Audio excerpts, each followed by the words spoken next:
Welcome back, welcome back. Really tell if someone is a narcissist, a sociopath, or a psychopath? How can you really tell if someone is a narcissist, a sociopath, or a psychopath? When we look at truth, niggas right now because they weak and got a new girlfriend, y'all hoes won't let them see their kids, but y'all will swear it's something else. Y'all will swear, oh, if I don't meet her, you can't get your child. Bitch, nobody don't want to meet y'all ugly, stupid. How can you really tell if someone is a narcissist, a sociopath, or a psychopath? Welcome back.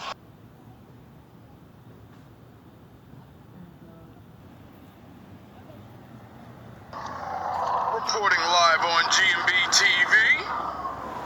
Fire has broken out in, looks like Weehawken, New Jersey. I have no idea what's going on. But we got choppers in the sky. Got the man on the scene. It's a good thing, it's a good thing. Sound the horns. Hopefully the fire department get down there. You know? I have to admit if anybody's getting hurt right now.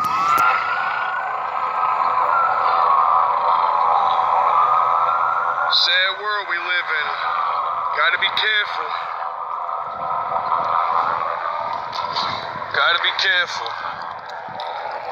Now, I don't know what that's about, but seeing that that's a couple of blocks away from my house, and there was a car on fire a couple of days ago, that's not good. It's not looking good at all. So I guess GMB TV is gonna start doing GMB news clips or something. You know what I mean? Cause I gotta look out for the people that's around here. You know, maybe some people that watch my channel. You know, it's always good to get a heads up on what may or may not be going on, you know? My condolences to anybody if they got hurt, you know? God forbid. Sending out the prayers to you. Sound the horns. Hopefully everything gets, hopefully it's just a car or whatever. What I do know is, be safe out there, people. Things are a little shaky right now in the world, and you don't want to be on the bad side of the news.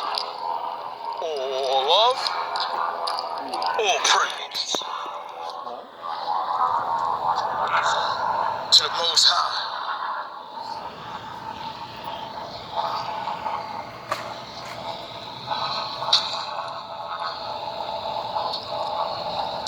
GMP, we up. Don't let them fool you.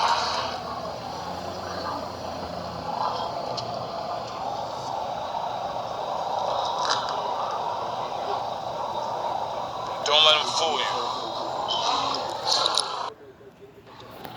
Reporting live on GMB TV.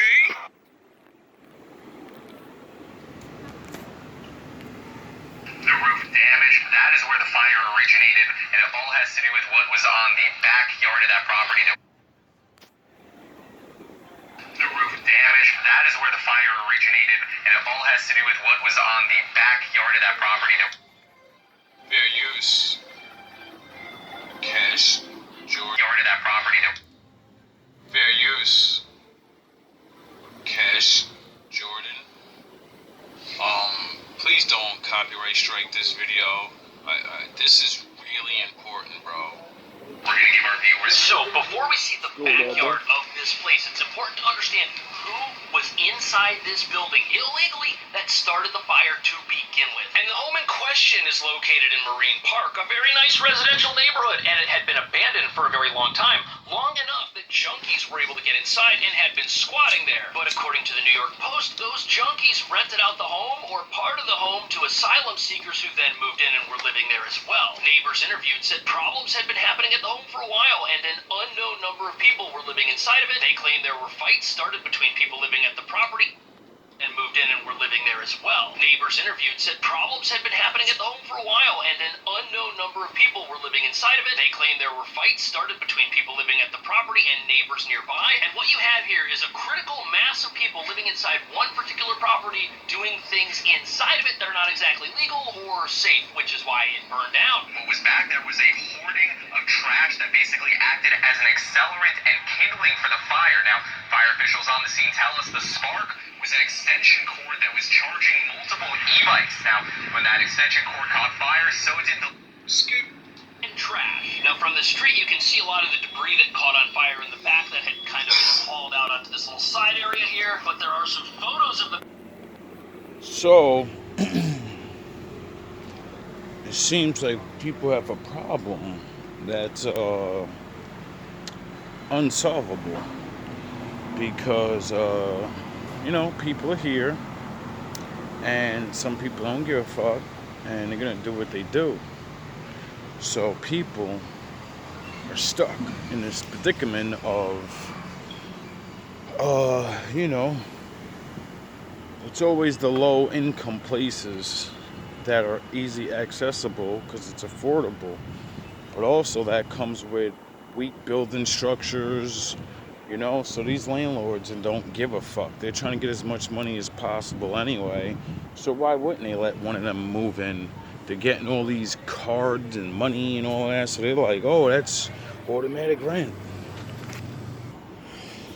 And you know how that goes. So I suggest if you're a person that you know, living in these places, you better keep your eyes open because there's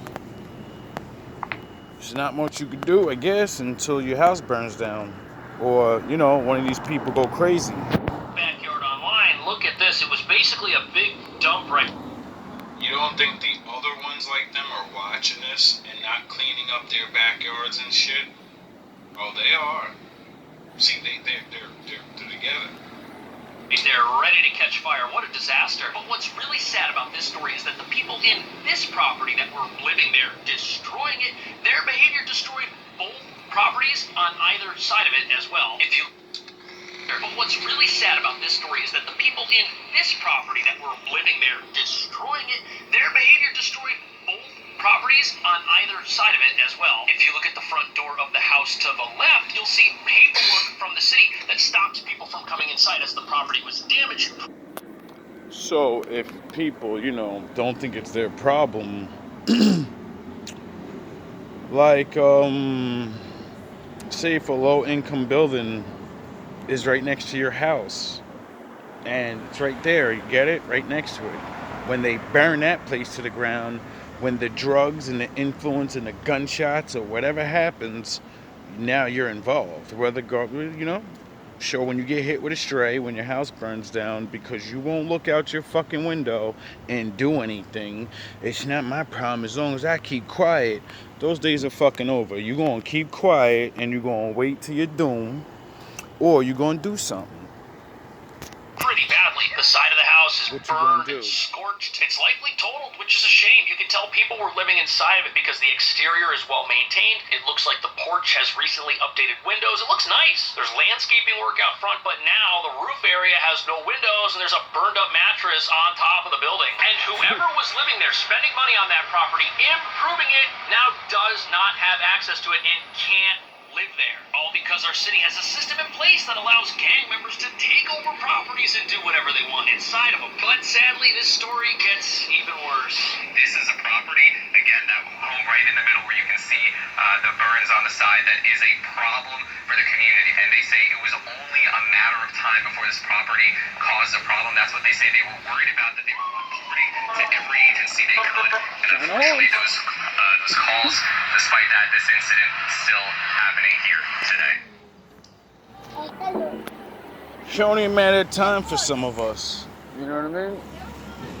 And if you don't know what to do, which, there's not much you can do, but there are things. See, the only real reality you have, which I've come to think of, is you got to put all this pressure on the landlord. See, he don't give a fuck. He's getting money. But these people are savages, and they're gonna tear their apartments up and blah blah blah. So what you're gonna do is you document all this shit, and then you go to public services or wherever the fuck it is, the fire hazard, you go get all of that shit tallied up, and then when your landlord says there's nothing I can do, blah blah blah, cause they're hustling and they pay twice the rent that you pay on a low. So I don't give a fuck about what you say. Money talk, dog. So when they take over the whole fucking building because they keep inviting their friends to live there and all this other shit and da-da-da-da, you don't have no choice but to use their filth, their sins against them. Problem, that's what they say. They were worried about that. They were reporting to every agency they could, and unfortunately those calls, despite that, this incident still happening here today. Problem, that's what they say. They were worried about that. They were reporting to every agency they could, and unfortunately those calls, despite that, this incident still happening here today. So the fire at this property was so intense, it not only took out the property that was on the left side, but the property on the right side that was attached via a wall, that one was also condemned as well. And there was a family living there that had 3 small kids. And now this family, who had apparently purchased the home back in 2021, now they've got nowhere to go. And this has people asking, at what point does creating a city that is a sanctuary for criminals with laws that don't punish them something that starts impacting the law-abiding? Now, since these neighbors shared an adjacent wall with this property that was turned into... Welcome to Gotham City. To a house of horrors. When they were interviewed, they claimed that people were just coming and going from that place at all hours of the night. They suspect that many of the folks entering and leaving were people buying things that were illegal. Plus, they claim that interviewed, they claim that people were just coming and going from that place at all hours of the night. They suspect that many of the folks entering and leaving were people buying things that were illegal. Plus, they claim that there was always fighting going on here in the way of verbal arguments and shouting matches at all hours of the suspect that many of the folks entering and leaving were people buying things that were illegal. Plus, they claim that there was always fighting going on here in the way of verbal arguments and shouting matches at all hours of the day. And apparently this year, 18 complaints were filed with 311 for public disturbances. But it gets even worse because before the fire started that took out these 3 properties, police had been called to this place 15 times over the course of 2 weeks. That's nothing. I watched them get called every single day for at least 2 to 3 months. Twice a day, and nothing was done. 5 times in 1 day. To remove these bad actors from a property they did not own. Plus, it reveals that this entire area was being terrorized by whatever was happening inside, yet nothing was being done about it. There were no laws to get these people out, and the only way they ended up leaving was when the place caught fire because of the dangerous conditions inside of it. But sadly, the tragic tale that we have at this property isn't the only one that's taken place in New York recently, and many observers say that the rising gang violence that started here first should have been a warning to the rest of the country as to what was coming. 2 cities and towns that have laws that these people out, and the only way they ended up leaving was when the place caught fire because of the dangerous conditions inside of it. But sadly, the tragic tale that we have at this property isn't the only one that's taken place in New York recently, and many observers say that the rising gang violence that started... So, a year ago, I made this video called Choose Your Side. And it's because, I heard this law that when people trespass on your property, the police can't arrest them anymore in 2024. So I decided to get my Vegeta ego up and say, it's the fucking Thunderdome outside now. It's the Thunderdome. If I can't get you locked up for trespassing, Why would I not trespass on your property? If you're pussy, what the fuck are you gonna do? You're gonna let me sleep on your floor, or your garage, or your whatever. Why? Because what the fuck are you gonna do? It's the law. You gotta deal with it. I'll come back tomorrow. They'll make me leave. You know, I say I see ghosts and be on drugs and I'm crazy, knowing damn well your ass don't live there. And then they'll be back tomorrow. That's it. They'll be back as soon as they sober up and come out the hospital from detox. Here first should have been a warning to the rest of the country as to what was coming. Two cities and towns that have laws that... Only one that's taken place in New York recently, and many observers say that the rising gang violence that started here first should have been a warning to the rest of the country as to what was coming. Two cities and towns that have laws that seem deliberately designed to protect bad actors and help them live. Dangerous Venezuelan gang took over an entire apartment complex, which is... So the fact that black people complained for ever in New York and many other places, stop locking our children up for stealing a bag of chips and sending them to maximum jail, and then not doing that to your own. We complained so much, other minorities and black people, that they finally passed a law where you don't go to jail for stealing. So now that these other people are here, that's basically immunity. Why the fuck wouldn't I rob your store if I can't get locked up for it? They could just lock me up and I get out anyway because I'm an immigrant or whatever. So that's getting me out. And then it's only non-violent crimes. So I'm going to rob your store tomorrow. And I'm going to sell your shit.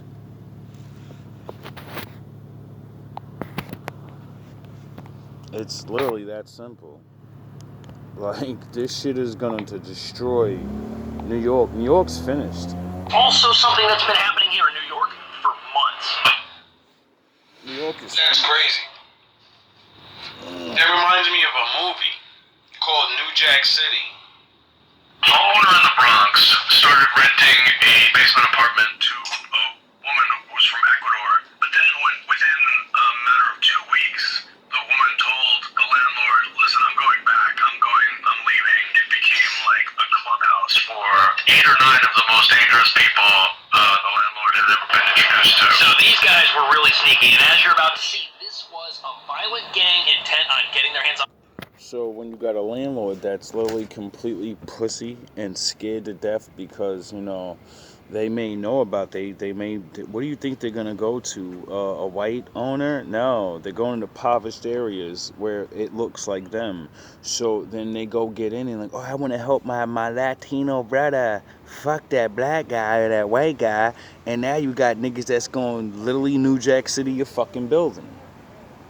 And what you gonna do? You can't get them out. All you gotta do is start squatting, and what you gonna do? Most people are scared to death, so when the violence and the fights and the loud music and the drugs and the fucking shit starts happening, other tenants are just gonna move away. Get it? And the ones that can't afford to, well, you're stuck there and you're gonna deal with that. A property that they could use as a home base for illegal activity. So these guys were really sneaky, and as you're about to see, this was a violent gang intent on getting their hands on a property that they could use as a home base for illegal activity. And they aren't the only gang in town doing this, either taking over apartments by stealth or by force. Earlier this year, a moped gang was shut down after their apartment was raided, and they were committing snatch and grab robberies all over town, stealing phones and wallets. And apparently the apartment they were in wasn't just a hideout, it was illegally modified to house way more people than it was supposed to. And in New York, the way that these criminals get inside of apartments... Did he have a sound, the horns? Stealing phones and wallets. I know I hear horns over this way, so, this video is done. I already put this video out, I believe. I'm doing it again because, there's a point. I'm sure other people are watching from probably other places. Or you have family in other places, Check on your family members. If you live in these places, you really need to start really looking around.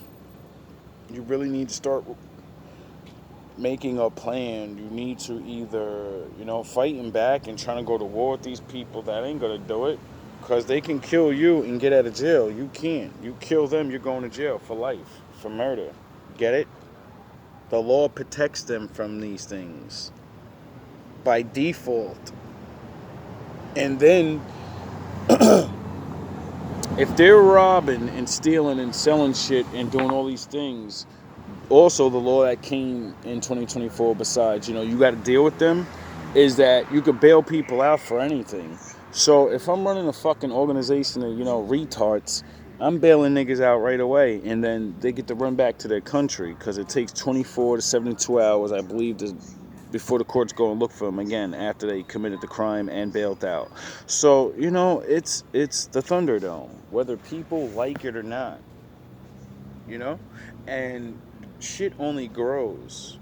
So as all the middle class or people that don't live right next to it, you may not have to deal with certain things immediately, but as they gain, what they gain and not give a shit, that's when it spills over to your neighborhood, or, they start coming for your shit, because poor people only have so much, and then, this is what it is. So, everyone's gonna be affected by this, because, like, the stores, you have daughters and shit, so either, you have sons, so, what it is everybody's kids trying to be again. Oh yeah, they think they're fucking gangsters. And apparently the apartment they were in wasn't just a hideout, it was illegally modified to house way more people than it was supposed to. Man, in New York, the way that these criminals get inside of apartments and take them over, it's not like the security footage here, which was probably a breaking and entering or some other crime. No, that's not how they've been doing it here. They do something much sneakier. They get somebody who's non-threatening, maybe a woman who then rents the apartment herself, which was probably a breaking and entering or some other crime. No, that's not how they've been doing it here. They do something much sneakier. They get somebody who's non-threatening, maybe a woman who then rents the apartment herself and invites everybody else over after as roommates or family members. Funny Bible story. The Israelites wanted to take a city over, but they had really good barricade walls and shit, right? And they were like really good at it, defending. So one day the Lord man sent in his 2 spies into the city. So they go into the city and they peep everything out, and they look for a person that may know the Lord, because the Lord told them that somebody's in there that's gonna join our team, because you're gonna spare them. You're gonna give them the old do you want to live? And do you like the way you're living? And the woman chose to rat because she didn't like the way she was living. She didn't want to believe in those gods anymore, or whatever, whatever the case may be. And, she was a poor woman, so kind of made it easy. When you're on the bottom and you're getting destroyed, all that belief shit don't mean nothing. Eventually people get sick and tired. So what happened was she ended up meeting those men of the Lord, and she agreed to let them in. And when the time is right, they're gonna open up the gates, and it's a rap for everybody. So, I always say there's nothing that good people do first that bad people don't see that and be like, oh shit, that was genius. I'm doing that now. The Lord is such a smart man. I'm taking all his strategies and I'm gonna use them to get my way. much sneakier. They get somebody who's non-threatening, maybe a woman who then rents the apartment herself and invites everybody else over after as roommates or family members, effectively sneaking them in. And when you learn about the people that this woman snuck into this home that was taken over, you'll realize why she couldn't tell the landlord who they were, or at least who they really were. These migrants were gang members who had been arrested over and over and over again. In fact, 4 of them were detained in Texas. They were sent for deportation and they were re-released into America. So these guys, they were essentially fugitives. They were in custody, but then I guess accidentally released because of overcrowding at a facility in Texas. And then they made their way to New York, a sanctuary city, which like many... So I'm done with that for now. I'm gonna end this video with this. Hey. She going around the world, especially here in Chicago, and I'm gonna get down to the bottom of it. Now I've been seeing a whole lot of videos going around talking about Venezuelans taking over Chicago. They taking over this building that's on 61st and King Drive. So I'm gonna walk over there real quick and see what's the word. I think it's kept. And I think that they're trying to start a war between our people and their people. I don't want to say the races because I don't want this video to get taken down. Shout out to Son though. But I haven't seen actual video proof of nobody on that block. Don't get me wrong. I did see that shit that happened in Aurora, Colorado. That was one incident where some people had and they took over, I won't say they took over a whole apartment complex, but apparently they, they robbed somebody, they did what they did. But I don't believe that's happening all around the country. The main reason why I say that, because it's a whole lot of Chicago police reports saying that, 32 people. First of all, how y'all know it was exactly 32 people in the building? Exactly 32? It seemed like some conspiracy type shit, G. And I feel like it's because at the end of the day, bro, I'm over here at my block right now for the show y'all. It ain't no way the old block is or the 60-30 is just gonna let that shit slide, bro. My theory is that they want to bring martial law or they want to be able to police these neighborhoods. And the only way that they'll be able to enforce that is if the people sit there and vote and be like, it's too fighting out here, this war, it's this, and that.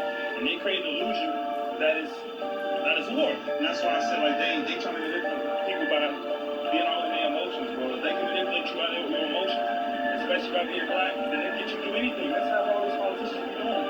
Now, y'all not from Chicago. Y'all don't know how Sister Third look. Look at all these people on the block. Look at all these melanated people on the block. How you doing, miss? Doing pretty good. You mean to tell me them niggas came over here, straps, is that the third? Taurus, Jeep? No, that shit ain't happening, bro. That shit made you capital. Hey, y'all live over here. I'm actually doing a little fake small interview about the building on 61st. Y'all ain't seen none of that shit, did y'all? I'm not recording y'all. Okay, cool. But y'all, nobody saw nothing besides the police reports, right? You don't know nothing about nothing? Okay, yeah, so apparently yesterday, 32 Venezuelans took over the building on 61st Street, and I just don't believe that's possible.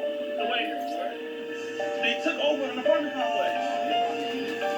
You really think they did? With all the people out here, did that happen? Okay. Well, I say thank you for your feedback. Thank you.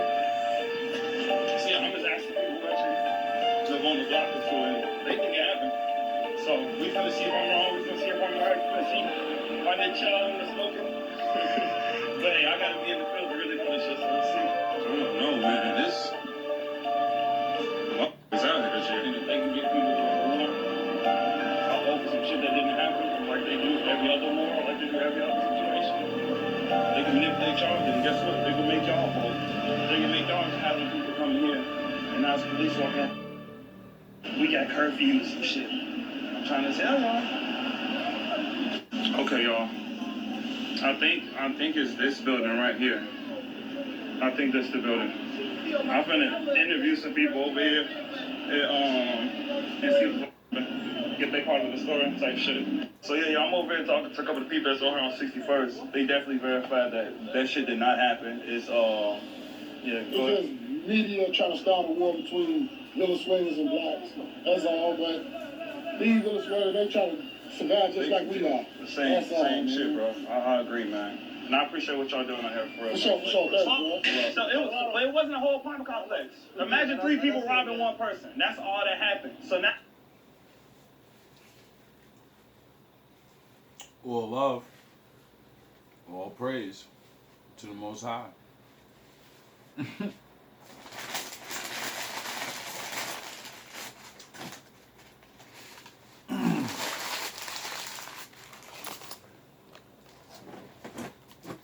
My thing is, I'm sure on a large scale certain things aren't happening, but I'm sure all these reports of, you know, these stores being robbed, you know, buildings being occupied with scum. I don't need to go nowhere. You know what I mean? I see things. It's been one hell of a 2 years. And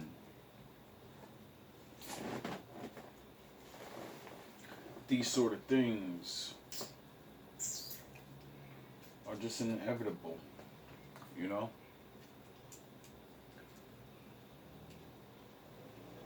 Hopefully, people learn to go outside and see if things happen, and then, you know, inform other people. Now what I think is happening is that the media is using this as an opportunity to manipulate people. One real thing happened, so now people in Dallas are saying it's happening to an apartment complex in Dallas. I live in DFW too, but it's all reports. It's all reports. Like it was 5 Chicago. I think it was like 15 different reports from Chicago police officers saying 32 Venezuelans in the building on 64 King Drive. But there's no reports of actual people or no witnesses actually seeing this shit. I'm like, there ain't no way none of y'all niggas let this shit happen on this block. They was found out. Bro say that it was a big ass party. It was a party, man. They threw a party. They had a party. And it wasn't just, it was mostly Venezuela, but the guys was in there too, because they with the guys. Right. You know what I'm saying? Set squares off of it. Yeah. That's how I go. And Yeah. it wasn't even like that, though. And so, But yeah. what it was, though, somebody reported how the Venezuela. They got. I believe it. Just like Why wouldn't they? You know what I'm you know what I'm saying? So they put that on social media and they just took it and blew it up. Because now they're trying to get people. They're trying to get us to fight them, and I'm trying to. Yeah, like yesterday, I seen a video about the O Block shit. They weren't even nowhere in O Block.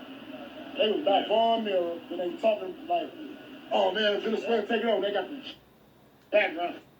I heard about that one. Like, I heard about a couple of them.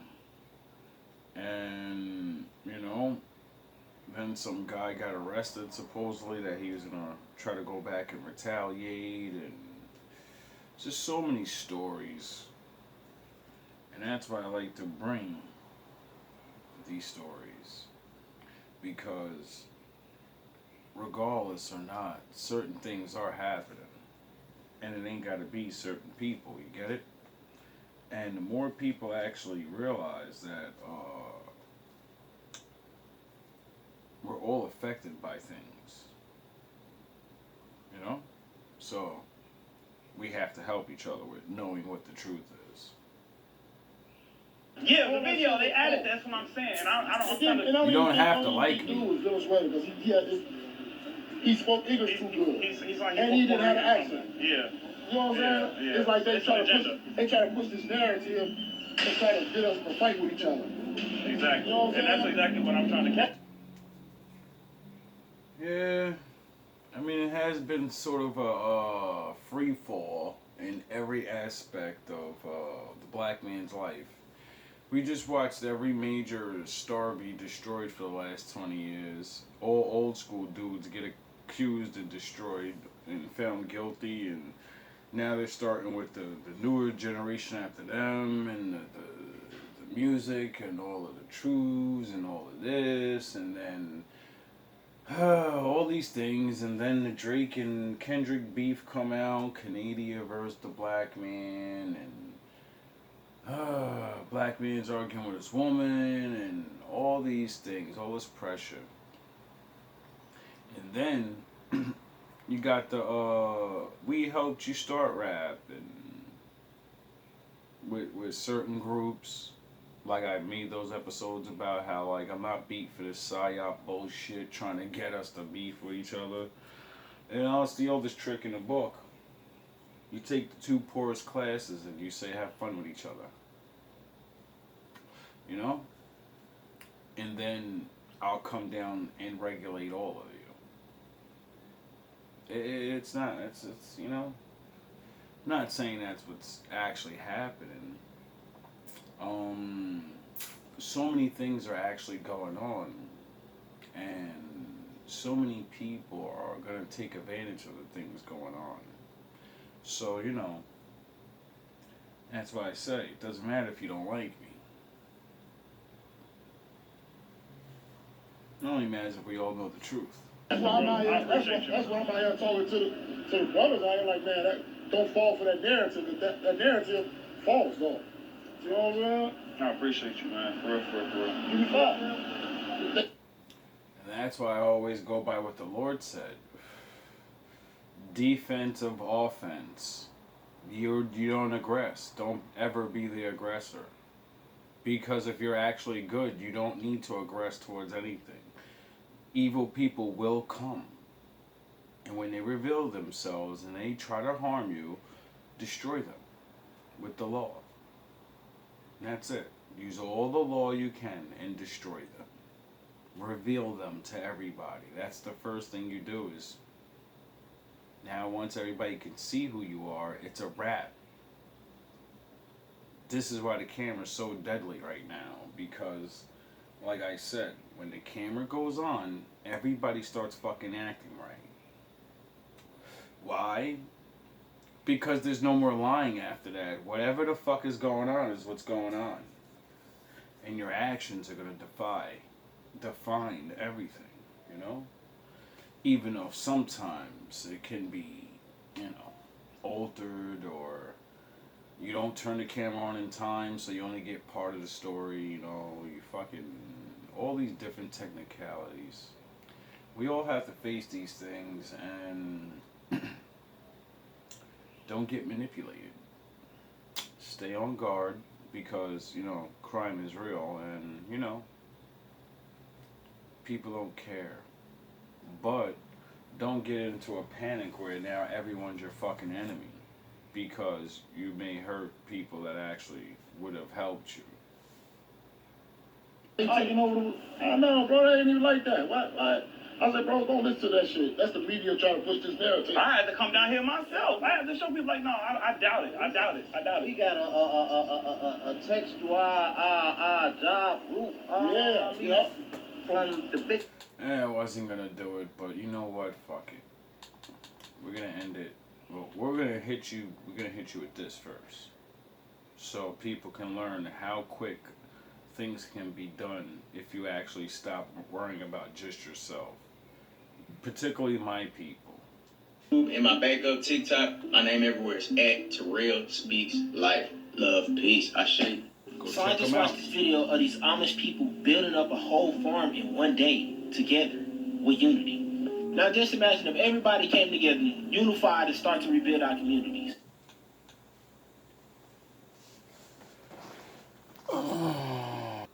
Do you see the size of that fucking thing? Farm in one day together with unity. Now just imagine if everybody came together, unified, and start to rebuild our communities. We will be living in paradise. Everybody knows their role that they're playing. There's nobody complaining about. Nobody's doing more work than the other person. They doing everything how it's supposed to be. Nowadays, this is something that we couldn't even fathom. Everybody works together. And this just one farm in one day, a small collective of people.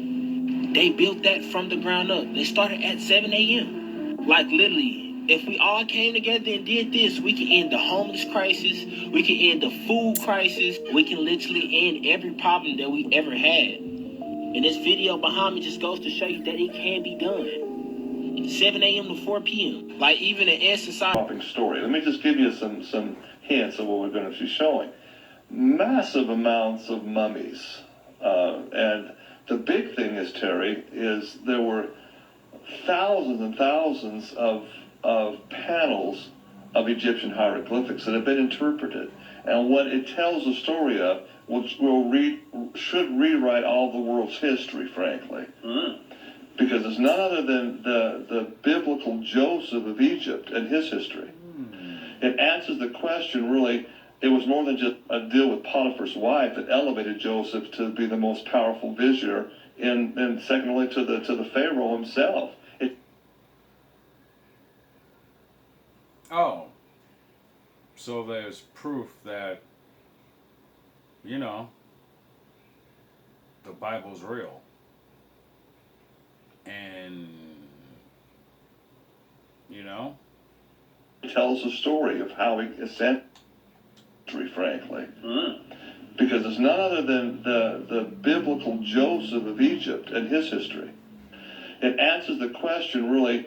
It was more than just a deal with Potiphar's wife that elevated Joseph to be the most powerful vizier, and secondly to the Pharaoh himself. It tells the story of how he ascended to, and why he was able to bring all the grains and survive the famines that went on. It's all in the history of this cave in the bottom of the Grand Canyon. Oh, so Joseph did the Lord's work like he was supposed to, and his stupid ass brothers sold him off into slavery. Little did they know that's what the Lord wanted, so he can prove himself. And then, because he proved himself, and the Lord gave him visions to help the king, he said, no one's allowed to touch him.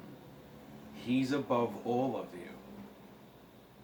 Only one more powerful than him is me. I run shit here.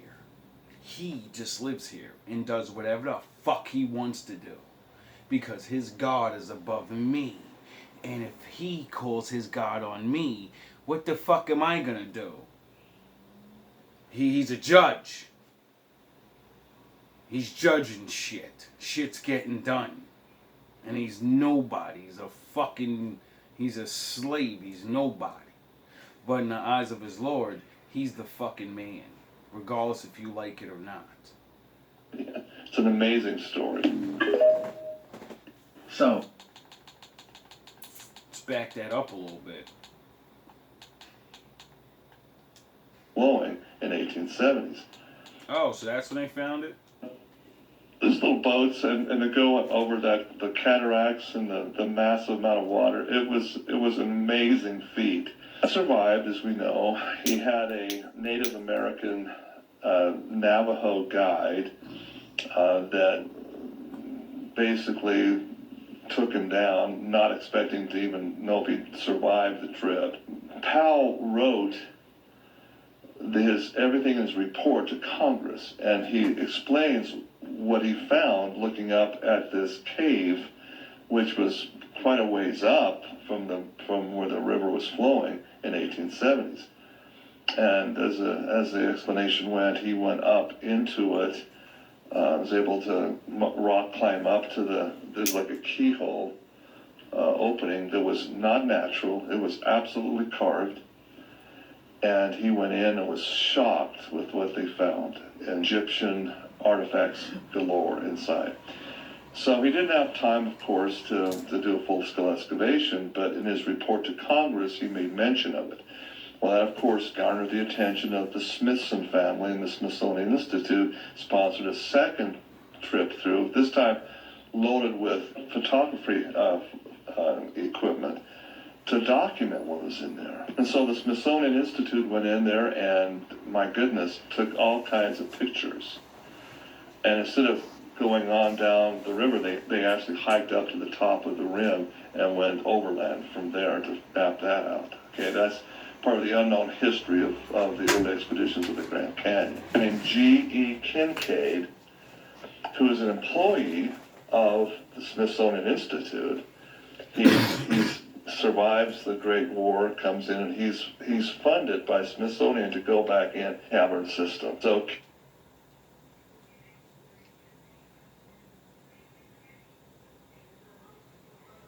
I don't have any more time. This guy says that a man that was working for Smithsonian, found a lot of this stuff, and when he retired, he actually, you know, took photos and did little things he wasn't supposed to do and then sent it to this guy. So, you know, it's funny that a lot of people been saying things and they don't have all of that. They're nobodies, but they figured it out. So, you know, I think my Lord's coming. I don't think my Lord's happy with the lies. That book said you're allowed to do whatever you want for a certain amount of time. And after that, the more you try, the worse he's gonna come. So, I don't really give a shit because I don't control anything. You know what I mean? So, what I'm gonna do is, I'm gonna keep living my life. I'm gonna keep preaching the word. And trying to get people to Kim K does that, goes in. not hurt each other. And hopefully my Lord will keep doing what he does. Hopefully it'll be my turn to win. Live out the rest of my days in peace. All love, all praise to the Most High.